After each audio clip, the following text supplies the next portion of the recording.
সারা দুনিয়ার সাথে যোগাযোগ আজ হাতের মুঠোতে, ঘুচে গেছে দেশ আর সীমানার গণ্ডি।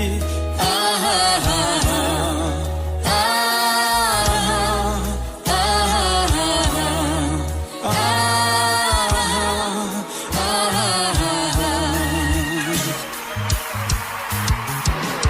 ভেবে দেখেছো